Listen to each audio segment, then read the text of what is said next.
Керосин лампочкасынан дөнья шундай алгарыш ясый ки, бүген ярты сәгатькә 30 түгел, интернетсыз калу да фаҗигага тиң. Безнең тормыш шушы телефонга бәйләнгән. Бәйлелек безне корбан да итә. Татарстанда интернет мошенниклар тарафыннан алданган һәм киберһөҗүмнәрдән зыян күрүчеләрнең саны буенча Россиядә 2нче һәм 3нче урынга чыккан. Бу мәгълүматны Ичке эшләр министры Артем Хохорин үзе җиткерде. Былтыр Татарстанда 5000гә якын шундай җинаять кылынган. Бу әле полициягә гариза күтәреп килүчеләр генә. Ә күпме кеше язмыйча кала. Рания Абдрахманова бу күренешнең асылын өйрәнде һәм белгечләрдән гап-гади кагыйдәләрне белеште. Без технологияләр заманында яшибез. Акча алу өчен банкка да барасы юк. Ул уч төбе телефон экранында. Кибеткә керсәң дә кагаз акча чыгарып саласы юк. Мобиль банк коткара. Тик шушы шартларда да акча югалту ихтималы тегесеннән күбрәк. Бик тә күп икән андыйлар. Алсу Әлиуллина Казанда яши. Кызына самокат алу нияте белән интернетка керә. Төркемнәрнең берсендә мошенникка юлыга да. Ул кызның битендә карточка тора иде. Кызы һәм үзе төшкән, мин аны кызы дип уйладым инде. Һәм ул миңа язышканда, мин мошенник түгел, мошенникты бер дә уйламагас, мин сезгә үземнең паспортын да җибәрәм диде. Шулай итеп ул миңа паспортын да җибәрде һәм хәтта мин аның дөрестлегенә ышандым инде. Шул рәвешле акчасыз да, самокатсыз да кала. Әлеге схемалар ничек эшлисең? Үз мисалымда аңлатам. Әйтик, мин социаль челтәрләрнең берсендә күңел ачу үзәге төркеменә сорау язып калдырдым. Шул ук минутта миңа менә шушы кыз җавап бирде.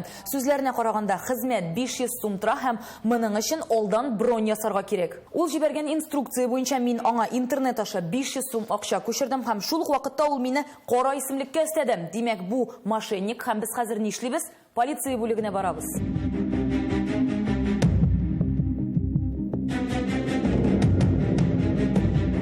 Интернет мошенниклардан зарланып, Казанның бу бүлегенә көн сайын 5-6 кеше килә. Шәһәр буенча атнасына 100гә якын дигән сүз. Гомумән Татарстан мәгълүмати һәм телекоммуникация технологияләре аша башкарылучы мошенниклык очраклары буенча Россиядә 3нче урынга чыга. Ә банк счетыннан һәм электрон акчаларны урлаудан зыян күрүчеләр буенча 2нче баскычта. Беренче чиратта бу интернет транзакцияларының артуы белән бәйле, икенче чиратта бу безнең халыкның финансовый грамотность дип әйтгәндә аны ул начаррак булуы белән күзәтелә. Шул мошенниклар күбесечә шандырып, әйбәтләп сөйләп, шул юнәлешне әйбәтләп өйрәнгәч, шуларны менә кешеләр шанып, шуңа шул алданылалар инде. Мондый мошенникларның күбесе инде бер төрмәдә утырып чыккан кешеләр ди, хукук сакчылары. Төрмәдән чыккан кешеләр хәзер кражлар белән шөгыльләнмиләр алар. Күбесе шул җиңел юлларга басып,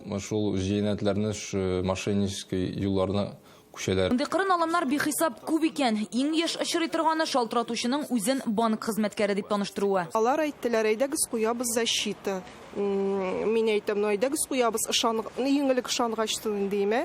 Аннары TeamViewer подключать иттеләр дә инде. Кодын мин әйттем. И шуннан соң менә алар управлять итә башладылар. Мин бер нәрсә дә эшләп алмадым телефон белән. Сездә яттыгыз ди 8000 бонус ди, сезгә ничек акчалатамы ди, картагызга теге бонус итеп күчергәнме ди. Мин әйтәм, акчалата дим. Хәзер ди сезгә ди код килә ди, миңа шуны әйтерсез ди.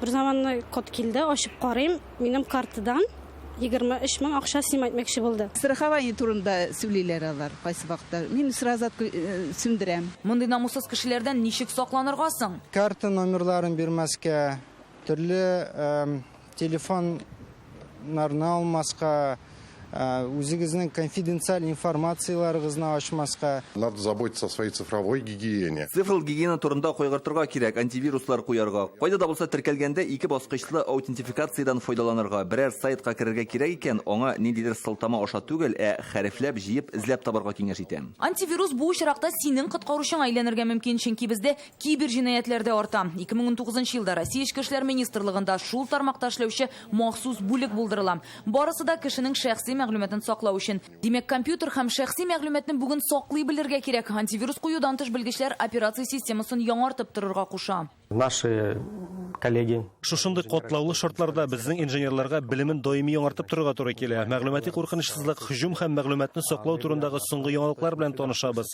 Заказ бирүчеләрне дә кисәтәбез. Еш кына җинаятьнең бу төрләрендә банкларда, түләү системаларда, онлайн кибетләрдә гаепле түгел. Эш бары тик кешенең ышанучан булуында. Рания Абдрахманова, Вадим Илларионов, Рәмзил Гарипов, Яңа гасыр каналы.